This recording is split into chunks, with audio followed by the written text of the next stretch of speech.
മണികണ്ഠൻ, അതായത് അയ്യപ്പനുമായി ഒരു ബന്ധമില്ല, മണികണ്ഠന്റെ സുഹൃത്താണോ എന്നുള്ള ഒരു സംശയം പറയുന്നുണ്ട്. അപ്പൊ അതിനകത്തുള്ള ചില കാര്യങ്ങൾ നമ്മളൊന്ന് ശ്രദ്ധിക്കുന്നത് നന്നായിരിക്കും. ആരാണ് ഈ വാവർ എന്നുള്ളതാണ്. ഒരു വാദമാണ് ഉള്ളത്, അതെല്ലാവരും പറയുന്ന ഒരു വാദമാണ്. വാവർ എന്നൊരാളുണ്ട്, അതിനകത്ത് തർക്കമില്ല.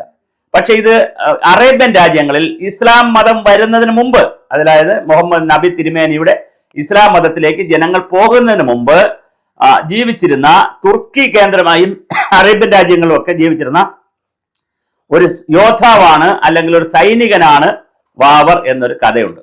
അപ്പോൾ അത് പറയുമ്പോൾ ഒരു കാര്യം, അന്ന് ഈ എന്തായാലും കാബ ക്ഷേത്രത്തിൽ, അപ്പൊ മുസ്ലിങ്ങളൊക്കെ അന്ന് ലോകത്ത് കാബ ക്ഷേത്രത്തിൽ പോയി പ്രാർത്ഥിക്കുകയും ചെയ്തു. മുഹമ്മദ് നബിയുടെ വെളിപാട് വരുന്നതിന് മുമ്പ് മുസ്ലിങ്ങൾ പോയി കാബ ക്ഷേത്രത്തിൽ പ്രാർത്ഥിച്ചിരുന്നു. അന്ന് സൂഫി സംസ്കാരമാണ് കൂടുതൽ ഉണ്ടായിരുന്നത്. അപ്പൊ അങ്ങനെയുള്ള ആളുകൾക്ക് സ്വാഭാവികമായും അതിൽപ്പെട്ട ഒരു സൈനികൻ എന്ന് പറയുന്നു, കൊള്ളക്കാരൻ എന്ന് പറയുന്നു, പല തരത്തിൽ പേര് പറയുന്നുണ്ട്. അങ്ങനെ ഒരാൾ വന്നു എന്ന് പറയുന്നു. ഈ വന്നയാള് എന്ത് ചെയ്തു? രണ്ട് കഥകളാണ് ഇതിനകത്ത് കിടക്കുന്നത്. വന്നയാൾ ആലപ്പുഴ ഇറങ്ങുമ്പോൾ തന്നെ ഇങ്ങനെ ഒരാൾ ആലപ്പുഴ എത്തിയിട്ടുണ്ടെന്ന് മനസ്സിലാക്കുകയും അദ്ദേഹത്തെ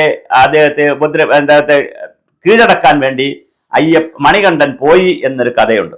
അപ്പൊ മണികണ്ഠൻ അങ്ങനെ പോയതിന്റെ ഭാഗമായിട്ട് കീഴടക്കിയപ്പോൾ മണികണ്ഠന്റെ സുഹൃത്തായി മാറി എന്നൊരു കാര്യമുണ്ട്. എന്തായാലും അയ്യപ്പന്റെ കാലഘട്ടം ഒരിക്കലും മുസ്ലിങ്ങളില്ല. മണികണ്ഠന്റെ കാലം കുറച്ചുകൂടെ കഴിഞ്ഞാ വരുന്നത്.